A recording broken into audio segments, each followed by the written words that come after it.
Hey so hello welcome back everyone to this another beautiful wonderful सा video. आज हम लोग देखेंगे करंट अफेयर्स जो कि है 30th ऑफ दिसंबर का। अच्छा 30th of December 31st and 1 तारीख का जो करंट अफेयर्स है वो मैंने मर्ज कर दिया है यहाँ पे। ठीक है। अच्छा ये जो करंट अफेयर्स है ना, यहाँ पे नॉर्मली मैं टॉप 10 करंट अफेयर्स जो है वो मैं एक्सप्लेन करूंगा। एंड बाकी की जो करंट अफेयर्स है, क्योंकि 3 दिन का करंट अफेयर्स है, न्यू ईयर था इसलिए मैं वीडियो अपलोड नहीं कर पाया। By the way happy new year to every one of you out there. ठीक है, तो 3 दिन का करंट अफेयर्स है यहाँ पे। तो 3 दिन का करंट अफेयर्स जो है वो आपको यहाँ पे कर लेना है। इनमें से टॉप 10 करंट अफेयर्स मैं एक्सप्लेन कर दूंगा। बाकी का जो करंट अफेयर्स का लिस्ट है 3 दिन का करंट अफेयर्स, वो करंट अफेयर आपको लिस्ट मिल जाएगा हमारे टेलीग्राम ग्रुप में, फ्री ग्रुप। अगर आप नए बच्चे हो तो मैं आपको बता दूं, हमारे पास बहुत औसम सा एक ग्रुप है जिसको हम लोग कहते हैं टेलीग्राम का ग्रुप। ठीक है, टेलीग्राम ग्रुप में क्या होता है सर? टेलीग्राम ग्रुप में होता क्या है सर, बताओ। टेलीग्राम ग्रुप में ना हम लोग टेलीग्राम ग्रुप में पता है हम लोग क्या करते हैं? टेलीग्राम ग्रुप में हम लोग फ्री नोट्स प्रोवाइड करते हैं, डाउट सॉल्विंग प्रोवाइड करते हैं, फ्री एमसीक्यू क्वेश्चन सॉल्व करते हैं, फ्री वीकली टेस्ट लेते हैं for all the CSET students, जो कि हमारे मई वाले बैच के स्टूडेंट्स हैं, वो बच्चे देख सकते हैं मई 2025। एंड ऑल्सो जो जनवरी में एग्जामिनेशन देंगे वो भी देख सकते हो, कोई टेंशन वाली बात नहीं। चलो स्टार्ट करते हैं। अचीवर्स बैच फ्री है, डिस्क्रिप्शन में लिंक है, जाके ज्वाइन कर लो फटाफट। ओके, सबसे पहला एमसीक्यू जो हम लोग करने वाले हैं वो है, what is the main goal of the M sand 2024 policy? M sand policy क्या होता है? एम सैंड पॉलिसी बताओ सर। एम सैंड मतलब होता है मैन्युफैक्चर्ड सैंड। क्या बताओ? मैन्युफैक्चर्ड सैंड, मैन्युफैक्चर्ड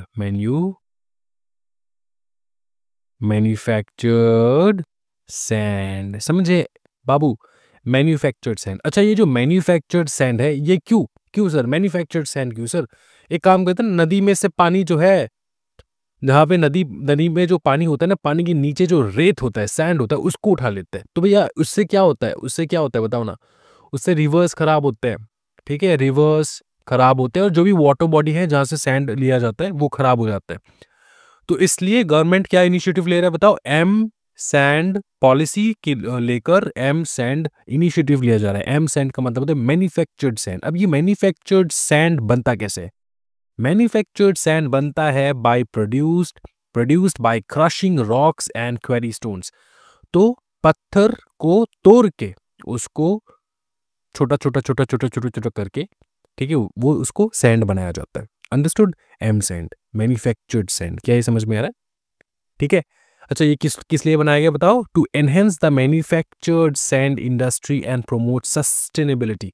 तो एम सैंड पॉलिसी जो है वो इसलिए बनाया गया क्योंकि जो मैन्युफैक्चर्ड सैंड होते हैं ना, उनको इनहेंस करने के लिए, उनका जो इंडस्ट्री है उसको इनहेंस करने के लिए एंड प्रमोट करने के लिए, प्रोमोटिंग सस्टेनेबिलिटी। समझ में आ रहा है?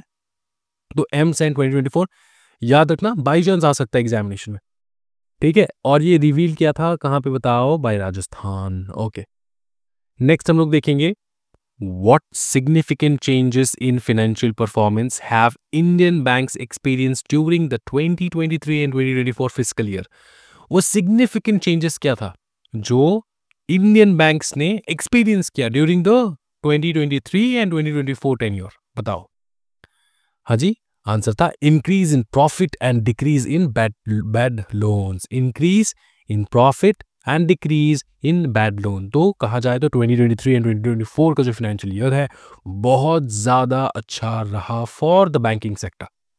नेक्स्ट हम लोग देखेंगे, what recent achievement has Koneru Humpy accomplished in her chess career? तो आंसर ये है कि she has claimed her position to be the second woman claimed her second women's title at the World Rapid and Blitz Championship. ठीक है, क्या बताओ? Second women's title, second women's title, समझ में आ रहा है? सेकंड वुमेन्स टाइटल उनको मिला, किस चीज का? चैंपियन रही कहां पे? World rapid and blitz championship. ठीक है, ये एक प्रकार का चेस का फॉर्मेट होता है। अच्छा एक चीज बताओ, अब रिसेंटली और एक चीज हुआ है। क्या हुआ है सर? वर्ल्ड चेस चैंपियनशिप हुआ है, जहां पे हमारा ही इंडिया का एक लड़का जिसको कहा जाता है डी गुकेश, ठीक है, जिनका नाम है D Gukesh, he is 18 years old। इन्होंने इन्होंने अपना फर्स्ट एवर वर्ल्ड रिकॉर्ड जो है बनाया है by being the youngest world chess champion at the age of 18. Understood? Youngest world chess champion at the age of 18, who made history by becoming the youngest world chess champion at the age of 18. He achieved this remarkable feat by defeating China's Ding. याद रखना, जिनको chess का interest है ना उनको पता है डिंग कौन है। बहुत ही बढ़िया प्लेयर है, बहुत ही बढ़िया प्लेयर।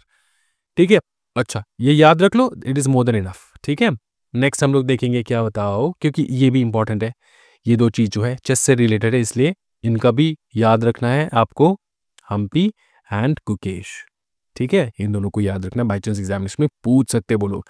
नेक्स्ट जो चीज हम लोग देखने वाले हैं वो है what is the purpose of the 8-member committee named Free AI established by the Reserve Bank of India। अच्छा, फ्री AI का मतलब क्या होता है? फ्री AI मतलब sir reserve Bank of India हमको फ्री में AI दे रहे हैं क्या? आंसर है नहीं। ये जो है ये प्रोमोट करने के लिए कि जो AI है it can be very very fatal, very very dangerous for a lot of people, क्योंकि AI के जरिए बहुत सारा स्कैम हो रहा है। तो उसको, ये जो एक अवेयरनेस है इसको फैलाने के लिए AI गाइडलाइंस जो है लाया गया है बाय RBI। तो आंसर क्या है? What is the purpose of the 8-member committee named free AI established bye the Reserve Bank of India? To formulate guidelines for the ethical use of artificial intelligence in financial services। ठीक है, तो financial services में अगर AI use कर रहे हो तो उसमें कुछ गाइडलाइंस है जो RBI ने डाल रखा है कि ये गाइडलाइंस फॉलो करके you have to give the AI services to your companies, to your customers. Got it? ये समझ में आ चुका है। नेक्स्ट हम लोग देखेंगे fifth, what was the primary focus of the recent Disha meeting. Disha meeting कहाँ पे हुआ? ये कौन सा मीटिंग है सर? क्या होता है दिशा मीटिंग में? सबसे पहले वो बताओ। दिशा मीटिंग जो है ना एक प्रोजेक्ट है जिसको हम लोग कहते हैं direct development coordination and monitoring committee, chaired by the union minister कौन? जितेंद्र सिंह। ये फोकस क्या करता है? On reviewing and enhancing the implementation of various development projects and public welfare scheme across the district in Jammu and Kashmir। ठीक है, तो Jammu and Kashmir में जितने भी डेवलपमेंट्स प्रोजेक्ट्स वगैरह जो है पब्लिक वेलफेयर के लिए स्कीम्स जो है वो लॉन्च होते हैं, उसके ऊपर नजर रखता है दिशा का कमेटी। अंडरस्टूड? तो ये क्या है? What was the primary focus of the recent Disha meeting chaired by minister doctor Jitendra Singh? बताओ क्या? बताओ। Enhancing public awareness of crucial governance scheme। क्योंकि जम्मू एंड कश्मीर के लोग शायद उनको पता ही नहीं कि उनके लिए इतना ज़्यादा फैसिलिटीज़ है, इतने सारे फैसिलिटीज़ है, तो उसको अवेल करने के लिए अवेयरनेस भी। तो देखो, सिर्फ गवर्नमेंट जो है ना वो सिर्फ अगर स्कीम के ऊपर स्कीम लॉन्च कर दे तो वो सक्सेसफुल नहीं होगा जब तक कि ना वो पब्लिक तक पहुंच पाए। तो पब्लिक तक पहुंचने के लिए अवेयरनेस जो है, अवेयरनेस का जो चर्चा है वो रखना होगा। अवेयरनेस कैसे फैलाए? More and more meeting, more and more execution of whatever responsibilities they discuss in the meeting। Understood? इसके अलावा हम लोग देखेंगे next, what is the name of the ground breaking experiment ISRO is set to launch on the 30th of December 2024। ये जो है बहुत ही बवाल वाला चीज है भाई मेरे, बहुत ही बवाल। ठीक है, ये हमारे मीडिया जो है ना डिस्कस नहीं कर रहे हैं, लेकिन ये बहुत ज़्यादा बवाल वाला चीज़ है। क्या है सर? समझाओ, एक्सप्लेन करो। बात ये है कि इसरो ने एक नया फ्रेश जो है, अब 30, आज का डेट क्या है? आज का डेट है 2 जनवरी। तो ये ऑलरेडी मिशन जो है ये एकम्प्लिश हो चुका है, मतलब लॉन्च एकम्प्लिश हो चुका है, लेकिन मिशन का जो टाइम पीरियड है लगभग 10 से 11 दिन का टाइम पीरियड है। ये अगर 10 से 11 दिन तक सक्सेसफुली जो कुछ भी उसका काम है वो अगर हुआ स्पेस में तो ये सक्सेसफुल हो जाएगा mission, and the world will be at awe. अच्छा, है क्या मिशन? समझाओ। ये है मिशन स्पेसएक्स। ठीक है, अब ये है क्या सर? समझाओ। ये क्या होता है? मैं तुमको समझाता हूँ। ये एक डॉकिंग टेक्नोलॉजी होता है। डॉकिंग टेक्नोलॉजी सर और अच्छी तरीके से समझाओ। डॉकिंग टेक्नोलॉजी मैं तुमको कहता हूँ। देखो सुनो, क्या होता है ना, ये है रॉकेट हमारा। ठीक है, ये एक रॉकेट होता है हमारा। ठीक है, ये एक रॉकेट है, इसरो का रॉकेट है। ठीक है, अब इसमें उन्होंने इंस्टॉल किया 2 सैटेलाइट। पकड़ लो, 2 सैटेलाइट इंस्टॉल कर दिया। ठीक है, 2 सैटेलाइट 100 kg, सॉरी 200 kg का 2 सैटेलाइट। ठीक है, लगभग 400 kg। अब ये 200 सैटेलाइट जो है इंस्टॉल किया। अब ये रॉकेट का काम क्या है? ये सीधा जाएगा स्पेस में और सैटेलाइट को छोड़ देगा। ठीक है, अर्थ के ऑर्बिट में। अब जैसे ही उसको छोड़ दिया, तो ये सर ये तो नया चीज़ क्या है, सैटेलाइट तो जाते रहते, इसमें नया क्या है सर, नया क्या है सर? नया ये है कि ये डॉक करेगा स्पेस में जाके। डॉक का मतलब होता है एक दूसरे के साथ अटैच हो जाएगा, एक दूसरे के साथ अटैच हो जाएगा। सर अटैच करके भेजते ना, क्या दिक्कत है? सुनो, मेन गोल ये नहीं है कि सिर्फ ये दो जाकर अटैच करेगा। मेन गोल इसरो का ये है कि जैसे इंटरनेशनल स्पेस स्टेशन, यूएस का इंटरनेशनल स्पेस स्टेशन है, ठीक है, वैसे ही हमारा इंडिया का भी एक स्पेस स्टेशन हो। उसमें क्या होता है सर? उसमें ये होता है कि स्पेस स्टेशन जो बहुत बड़ा एक ग्रुप ऑफ सैटेलाइट्स होता है, ऐसे करके, ऐसे करके, ऐसे करके, ऐसे करके, ऐसे करके, तो इसका जो ये बहुत बड़ा एक सैटेलाइट होता है, मतलब ग्रुप ऑफ सैटेलाइट्स होता है, ठीक है। अब उससे क्या होता है कि इससे बहुत पावरफुल पावरफुल काम हो सकते हैं। अंडरस्टूड? जब बहुत सारे सैटेलाइट्स एक साथ जाके मिलके काम करेंगे तो बहुत पावरफुल काम होता है। अब मैं लेमन्स टर्म में तुमको समझा रहा हूँ सो दैट तुमको समझ में आए, ठीक है। बहुत ज़्यादा टेक्निकल टर्म यूज़ नहीं कर रहा हूँ, ठीक है, लेमन्स टर्म में यूज़ कर रहा हूँ। अब क्या होता है कि इतना बड़ा जो स्पेस, ये जो ये जो स्पेस में जाके इतना बड़ा जो एक तुम्हारा स्पेस स्टेशन कह लो, ये जो स्पेस स्टेशन ऊपर बनेगा, ये एक साथ एक रॉकेट में हम लोग नहीं भेज सकते ऊपर, ठीक है, एक साथ एक रॉकेट में नहीं भेज सकते। ये पहला रीज़न है। इसलिए ऊपर में जाके अगर ये डॉकिंग हो गया, अगर ये डॉकिंग हो गया, एक सैटेलाइट दूसरे सैटेलाइट से लग गया प्रॉपर्ली 10-11 दिन में, तो ये पॉसिबिलिटी बन जाएगा इंडिया खुद का स्पेस स्टेशन बना पाए कि ऊपर में जाके और ज़्यादा सैटेलाइट छोड़ेंगे और एक दूसरे के साथ ये डॉक होते होते होते होते एक दूसरे के साथ अटैच होते होते ये एक अच्छा खासा स्पेस स्टेशन बन जाए। समझ में आ रहा है? अब इसमें यूनिक चीज़ क्या है, देखो समझो। यूनिक चीज़ ये है कि दुनिया में ऐसा सिर्फ 3 ही कंट्री कर पाए। एक है यूएसए, दूसरा है रशिया, तीसरा है चाइना। ठीक है? अब बात ये है कि इंटरनेशनल जो इनका डॉकिंग टेक्नोलॉजी है, अब ये जो डॉकिंग कहते हैं ना, हम लोग जो ये डॉकिंग कह रहे हैं ना, डॉकिंग टेक, ये क्या होता है कि बहुत सारे जितने भी कंट्रीज ने फर्स्ट टाइम छोड़ा है ना रॉकेट, डॉकिंग करने की कोशिश की स्पेस में, मतलब एक सैटेलाइट दूसरे सैटेलाइट के साथ जोड़ने की कोशिश की, तो बहुत बार फेल हुए उन लोग।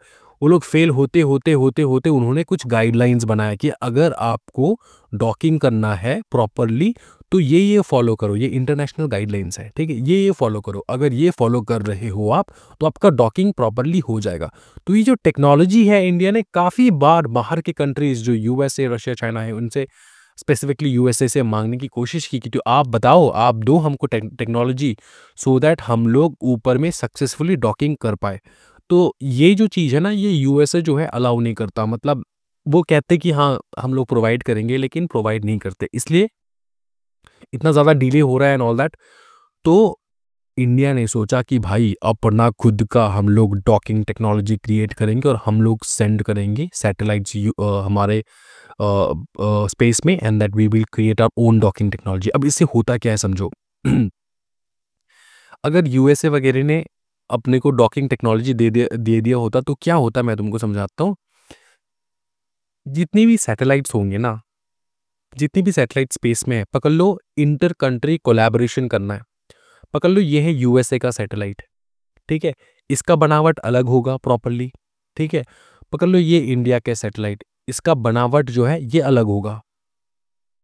तो अगर पकड़ लो ऐसा हो जाए कि स्पेस में सारे सैटेलाइट्स के जो कंपोनेंट्स है, वहां पे जो यूज होते हैं, आइटम होते हैं, उसका जो एक डायमेंशंस होता है वो अगर सेम रहे, तो यूएसए का सैटेलाइट, इंडिया का सैटेलाइट एक साथ जुड़ के काम कर सकता है फॉर ग्रेटर स्पेस मिशंस, ठीक है, ऐसा हो सकता है, राइट। तो इसलिए इंडिया ने यूएसए से भी मांगा कि भैया अपना डॉकिंग टेक्नोलॉजी भेजो हमको, सो दैट वी नो कि what to do what not to do and all that stuff. लेकिन यूएसए ने मना कर दिया, यूएसए मना नहीं किया, बोला कि ठीक है देंगे देंगे देंगे करके लटका रहे। तो इंडिया ने क्या किया, अपना खुद का, ये भाई अपना खुद का टेक्नोलॉजी है डॉकिंग का, ठीक है, ये इंडिया का स्पेसिफिक डॉकिंग टेक्नोलॉजी है जो कंपैटिबल है with the other space stations ऊपर में जितने भी, मतलब यूएसए का जो डॉकिंग टेक्नोलॉजी है, इंडिया का जो डॉकिंग टेक्नोलॉजी है वो कंपैटिबल है। मतलब अगर यूएसए का स्पेस फ्यूचर में अगर हम लोग चाहे कि इंटरनेशनल कोलैबोरेशन करें, स्पेस मिशंस करें एक साथ, ठीक है, तो अपना सैटेलाइट उनके सैटेलाइट्स के साथ कनेक्ट हो जाएगा, उनका सैटेलाइट हमारे सैटेलाइट के साथ भी कनेक्ट हो जाएगा। इस प्रकार का टेक्नोलॉजी इंडिया ने खुद के बलबूते क्रिएट किया है, इसरो ने। अंडरस्टूड? तो इसलिए बहुत बड़ा चीज है ये जो चीज है ना, ये भाई सोच रहे हो सिर्फ 3 country, USA, Russia and China ने सिर्फ ये इन्वेंट कर पाए, अब इंडिया की बारी है। ठीक है, तो the entire world is watching कि क्या होगा। करेक्ट। अब ये 10-15 दिन में, 10-11 दिन में अपने को पता चलेगा। अभी लेट्स वेट फॉर इट। अगर सक्सेसफुली डॉकिंग हो जाए तो अच्छी बात है। तो ये रहा आंसर, है स्पेड एक्स। समझे, स्पेड एक्स। Got it. ये हो चुका है इसरो का। नेक्स्ट हम लोग देखेंगे what significant event is India set to host in 2025। 2025 में, अच्छा वैसे तो बहुत सारे सिग्निफिकेंट इवेंट्स हैं, इन ऑप्शंस में से जो सबसे मैचेबल इवेंट है वो है वेव का इवेंट। वेव मतलब world audio visual entertainment summit. ठीक है, world audio visual entertainment summit. ये क्या होता है, देखो मैंने एक्सप्लेनेशन भी लिख रखा है यहाँ पे। The world audio visuals and entertainment summit wave 2025 is a landmark event hosted by the ministry of information and broadcasting, government of India, scheduled to take place from February 5 to 9, 2025 at Bharat Mandapam, New Delhi. This summit aims to position India as a global hub for content creation and innovation in the media and entertainment industry, fostering collaborations, investment and technological advancement. समझ में आ रहा है? तो ये India को promote करने के लिए इंडिया में ही होस्ट होने वाला है। क्या बताओ, इंडिया का क्या प्रमोट करेंगे सर? इंडिया का प्रमोट करेंगे हम लोग ब्रॉडकास्टिंग, जो हम लोग, हमारा जो यहाँ पे टेक्नोलॉजी है, कंटेंट क्रिएशन है। ठीक है, जो कंटेंट क्रिएशन का एडवांसमेंट है उसके लिए हम लोग ये सारा कर रहे हैं, क्योंकि audio visuals and all this entertainment की दुनिया का जो कुछ भी है वो यहाँ पे सबमिट होकर शोकेस करेंगे हम लोग कि क्या है हमारा टेक्नोलॉजी, क्या है हम लोग, क्या क्रिएट कर रहे हैं हम लोग, कैसे एक्स्ट्रा है, ऑल दिस स्टफ। अंडरस्टूड, ये समझ में आ चुका, कोई टेंशन वाली बात नहीं, बहुत बवाल आगे देखेंगे हम लोग। Next, what is the primary goal of the two contracts signed by the Indian Ministry of Defense for submarine project? ये थोड़ा submarine project out of context हो सकता है लेकिन इंपॉर्टेंट हो सकता है तुम्हारे एग्जामिनेशन के लिए, इसलिए मैंने लिख रखा है। आंसर है, प्राइमरी गोल क्या है? To enhance the capabilities of the Indian navy and support self reliance in a defence technology. ठीक है, नेक्स्ट हम लोग क्या देखेंगे? What role does the centralized public grievance redress and monitoring system plays? अच्छा, ये क्या है? सबसे पहले मैं तुमको वो एक्सप्लेन करता हूँ। Centralise public grievance redress and monitoring system simple चीज है। जितना भी सेंटर का डिपार्टमेंट्स एंड ऑर्गेनाइजेशंस है, जितने भी सेंट्रल डिपार्टमेंट्स एंड ऑर्गेनाइजेशंस है जिनसे भी तुम नाखुश हो, जितने भी बताओ ना, जितने भी आपके सेंटर का डिपार्टमेंट एंड ऑर्गेनाइजेशंस है, उनसे अगर तुम नाखुश हो तो तुम सीधा सीधा कंप्लेन कर सकते हो। अब ये कहा जाए तो वर्ल्ड का सबसे बड़ा रेड्रेसल प्लेटफॉर्म है, ये कह सकते हैं हम लोग। ठीक है, वन ऑफ द लार्जेस्ट क्या है देखो, it is one of the largest grievance redressal system in the world. ठीक है, क्या है? Public grievance redress and monitoring system is an online platform launched by the government of India to address grievances filed by citizens against central government departments and organisations. It is one of the largest grievance redressal system in the world. ठीक है, अच्छा, इसका motive क्या है? Motive है addressing public grievance. क्या ये याद रख पाओगे? हाँ सर, कोई टेंशन वाली बात है ही नहीं। नेक्स्ट हम लोग क्या देखेंगे? अच्छा, इसरो का फिर से, ये 1 जैन का है, देखो इसरो का। What did ISRO 99th mission PSLV C60 include? ये क्या है? PSLV C60 का मिशन क्या था? ये मिशन क्या था सर? ये मिशन था हमारा प्यारा सा स्पेडएक्स एंड पोएम 4 का। स्पेडएक्स तो मैंने एक्सप्लेन कर दिया, पोएम 4 तुम सुन लो। पोएम 4 क्या होता है? पोएम 4 मतलब PSLV ऑर्बिटल एक्सपेरिमेंटल मॉड्यूल।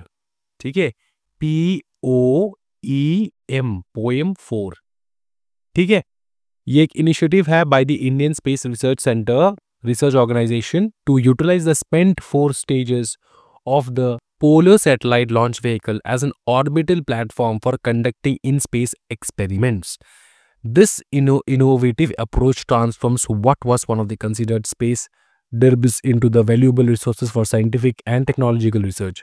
तो इसका एक्सप्लेनेशन ज़्यादा चाहिए नहीं होगा, इसके लिए तुमको सिर्फ याद रखना है कि PSLV C60 इंक्लूड क्या करता है। 99 मिशन इसरो का जो 99th मिशन था वो था स्पेडएक्स एंड पोएम का। इनमें से सबसे इंपॉर्टेंट स्पेडएक्स का एग्जामिनेशन में आया तो ये आ सकता है। Got it bro. नेक्स्ट हम लोग क्या देखेंगे? What is the new deadline for taxpayers involved in the विवाद से विश्वास scheme as extended by the central government of direct taxes? अच्छा सर, ये विवाद से विश्वास क्या होता है? ये है the विवाद से विश्वास scheme is a tax dispute resolution scheme introduced by the government of India to reduce, क्या बताओ ना, pending income tax litigations and provide relief to tax payers. अगर आपने टैक्स पेमेंट नहीं किया है तो उसके लिए जो लिटिगेशंस है, अगर आपके ऊपर केस वगैरह हो रहा है तो उसमें रिलीफ जो है, रिलीफ लाने के लिए, आपको मदद करने के लिए ये विवाद से विश्वास स्कीम जो है लॉन्च किया गया है। अंडरस्टूड? अच्छा, ये क्वेश्चन है, what is the new deadline for the tax payers involve in the विवाद से विश्वास scheme is extended by the central government. तो आपका जो टैक्स डेट है, न्यू डेडलाइन कौन सा है? न्यू डेडलाइन है जनवरी 31, 2025 तक आप अपना टैक्स जो है पेमेंट कर सकते हो, जो टैक्स आपका पेंडिंग रह चुका है। अंडरस्टूड? ये है क्वेश्चन और ये है आंसर, आपको याद रख लेना है सिर्फ डेट। नेक्स्ट है, what does the financial stability report published by the Reserve Bank of India for December 2024 provide? सीधी बात है, it is an in depth assessment of the health and stability of the Indian financial system. ठीक है, तो stability report क्या कहता है, क्या दिखता है अपने स्टेबिलिटी रिपोर्ट में? स्टेबिलिटी रिपोर्ट है ना, इससे ही तुमको आंसर जो है, करेक्ट आंसर याद आ जाएगा। Assessment of the health and stability of the Indian financial system. Report में अपने को दिखता है कि इंडियन फाइनेंशियल सिस्टम का हेल्थ एंड कंडीशन क्या है। Got it? नेक्स्ट हम लोग देखेंगे लास्ट आज का 13. What is the primary aim of the Year of Reforms initiative declared by the Indian Ministry of Defense 2025? अच्छा, ये जो Year of Reforms है, ये है क्या? इसका एम क्या है? प्राइमरी ऑब्जेक्टिव क्या है? सिंपल चीज है, अपने आर्म्ड फोर्सेस को एडवांस करना, अपने आर्म्ड फोर्सेस को एडवांस करना, इसको याद रखना है सिर्फ। Year of Reforms, modernizing the armed forces with a focus on joint operations, advanced technologies and integrated military strategies.